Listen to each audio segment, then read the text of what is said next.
नमस्कार, मैं हूं अंकुर और आप देख रहे हैं सत्यहिंदी.com। एक नजर डालते हैं अब तक की सुर्खियों पर। केंद्रीय मंत्री और बीजेपी के बड़े नेता धर्मेंद्र प्रधान ने हाल ही में बिहार के मुख्यमंत्री नीतीश कुमार से मुलाकात की। कहा जा रहा है ये मुलाकात नजदीक आ रहे राष्ट्रपति और उपराष्ट्रपति के चुनाव को लेकर हुई है। बिहार की सियासत में इन दिनों नीतीश कुमार के रुख को लेकर चर्चा तेज है। नीतीश कुमार ने बीते दिनों में आरजेडी के साथ नजदीकी बढ़ाई है और ऐसे कयास लग रहे हैं कि नीतीश कुमार एक बार फिर बिहार में सियासी उलटफेर कर सकते हैं। बीजेपी के खेमे में भी नीतीश की आरजेडी से बढ़ रही नजदीकी को लेकर चर्चा स्वाभाविक रूप से हो रही है, क्योंकि राष्ट्रपति और उपराष्ट्रपति के चुनाव में एनडीए के उम्मीदवार की जीत के लिए बीजेपी को एनडीए में शामिल सहयोगी दलों का समर्थन हर हाल में चाहिए। इसलिए धर्मेंद्र प्रधान ने नीतीश से मिलकर उन्हें मनाने और उनकी मन की बात जानने की कोशिश की है। पंजाब पुलिस के द्वारा तजिंदर पाल सिंह बग्गा की गिरफ्तारी के खिलाफ दिल्ली बीजेपी सड़क पर उतर आई। दिल्ली की सिख राजनीति के बड़े चेहरे मनजिंदर सिंह सिरसा, दिल्ली बीजेपी अध्यक्ष आदेश गुप्ता सहित बीजेपी से जुड़े सिखों ने मुख्यमंत्री अरविंद केजरीवाल के आवास के बाहर प्रदर्शन किया है, लेकिन दिल्ली पुलिस ने उन्हें हिरासत में लिया। बग्गा की गिरफ्तारी को लेकर बीजेपी और आम आदमी पार्टी आमने सामने है। दिल्ली के उप मुख्यमंत्री मनीष सिसोदिया ने कहा कि दंगा भड़काने वाले अपने गुंडे को बचाने के लिए पूरी बीजेपी और उनकी सरकारें लग गई हैं। बीजेपी नेताओं के प्रदर्शन के कारण अरविंद केजरीवाल के घर के बाहर सुरक्षा बेहद कड़ी कर दी गई है। उधर बीजेपी युवा मोर्चा के कार्यकर्ताओं ने पंजाब में मुख्यमंत्री भगवंत मान के घर के बाहर प्रदर्शन किया है। बीजेपी नेता तेजिंदर पाल सिंह बग्गा की गिरफ्तारी के मामले में पंजाब और हरियाणा हाईकोर्ट में 10 मई तक के लिए सुनवाई स्थगित कर दी गई। अब अगली सुनवाई मंगलवार यानी 10 मई को होगी। बग्गा की गिरफ्तारी को लेकर कल पूरे दिन हाई वोल्टेज ड्रामा चला था।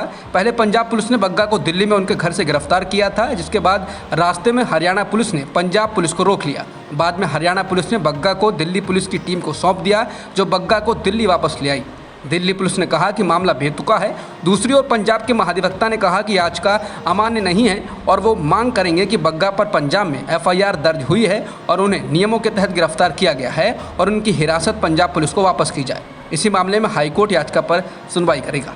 दिल्ली में विधायकों को तनख्वाह और भत्ते मिलाकर हर महीने 90,000 रुपये मिलेंगे।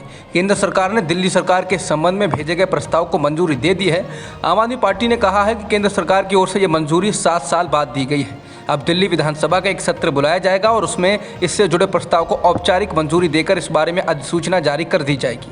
आम आदमी पार्टी का कहना था कि दिल्ली में विधायकों को पूरे देश में सबसे कम तनख्वाह मिलती है। वर्तमान में दिल्ली में विधायकों को हर महीने 12,000 रुपये तनख्वाह मिलती है और सारे भत्ते मिलाकर उन्हें हर महीने 54,000 रुपये मिलते हैं। लेकिन अब उनकी तनख्वाह 30,000 रुपये हो जाएगी और सारे भत्तों को मिलाकर ये 90,000 रुपये हर महीने होगी। कांग्रेस के वरिष्ठ नेता और हरियाणा के पूर्व सीएम भूपेंद्र सिंह हुड्डा से किसान नेता राकेश टिकैत के नेतृत्व में किसान नेताओं की मुलाकात के कई मायने लगाए जा रहे हैं। ये मुलाकात ऐसे समय हो रही है जब किसान नेताओं ने केंद्र सरकार पर वादा खिलाफी का आरोप लगाया है। तीनों कृषि बिल वापस लेने के समय पीएम मोदी ने किसानों से कई वादे किए थे, लेकिन लंबा समय बीतने के बावजूद एक भी वादा पूरा नहीं किया गया है। कांग्रेस चिंतन शिविर में किसानों के मुद्दे पर विचार होना है।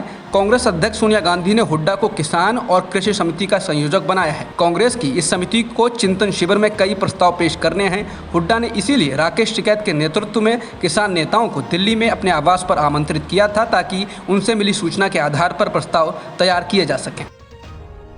घरेलू एलपीजी सिलेंडर 50 रुपये महंगा हो गया है। अब 14.2 किलो के नॉन सब्सिडी वाले एलपीजी सिलेंडर की कीमत 999.50 रुपये हो गई है और ये शनिवार से ही लागू हो गई। घरेलू एलपीजी सिलेंडर की कीमतों में बीते साल अक्टूबर के बाद ये पहली बढ़ोतरी की गई है। बता दें कि बीते दिनों में पेट्रोल और डीजल की कीमतें बढ़ाने के साथ ही कमर्शियल एलपीजी सिलेंडर के दाम भी इजाफा हुआ था। इस महीने की शुरुआत में 19 किलो वाले कमर्शियल एलपीजी सिलेंडर की कीमत में 102 रुपये की बढ़ोतरी हुई थी और दिल्ली में इसकी कीमत 2,355 रुपये हो गई थी।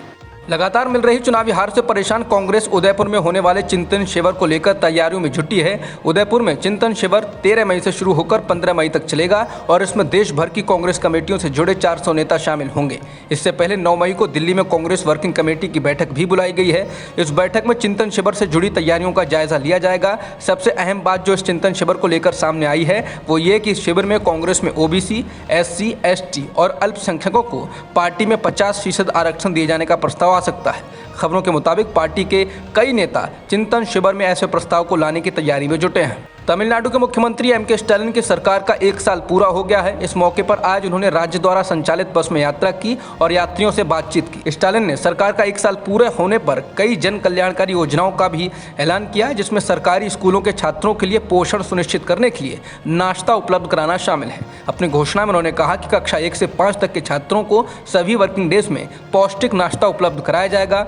राज्य विधानसभा में बोलते हुए स्टालिन ने कहा कि उनकी सरकार ने अपने चुनावी घोषणा पत्र में डीएमके के द्वारा किए गए वादों में से 60 से 70% वादे पूरे किए हैं। उन्होंने अपनी सरकार की योजनाओं के लिए एक नया शब्द द्रविड़ मॉडल भी दिया।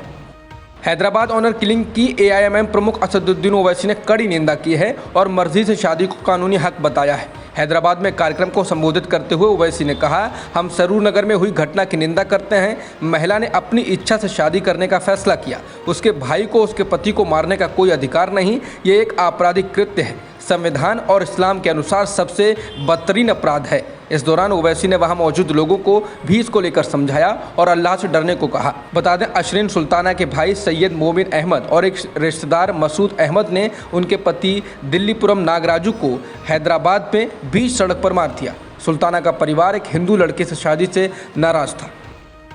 श्रीलंका में लगातार बिगड़ते हालात के बीच राष्ट्रपति गोटाबया राजपक्षे ने एक बार फिर आपातकाल का ऐलान कर दिया है। देश में सरकार के खिलाफ प्रदर्शन लगातार बढ़ते जा रहे हैं और ऐसे में सरकार ने प्रदर्शनकारियों से निपटने के लिए पुलिस और सुरक्षा बलों को सख्ती बरतने के लिए कहा और उन्होंने ज़रूरी ताकत भी उन्हें दे दी है। आपातकाल शुक्रवार रात से लागू हो गया है। बता दें कि बीते कई महीनों से श्रीलंका में आर्थिक हालात बहुत ख़राब हैं और कुछ दिन पहले भी सरकार को आपातकाल लगाना पड़ा था। बीते दिनों में प्रदर्शनकारियों ने एक बार फिर राष्ट्रपति राजपक्षे के दफ्तर तक पहुंचने की कोशिश की। हालात को देखते हुए सत्तारूढ़ पार्टी के सांसदों की सुरक्षा कड़ी कर दी गई है। अब तक की खबरों में इतना ही। बाकी खबरों के लिए बने रहिए सत्यहिंदी.com के साथ।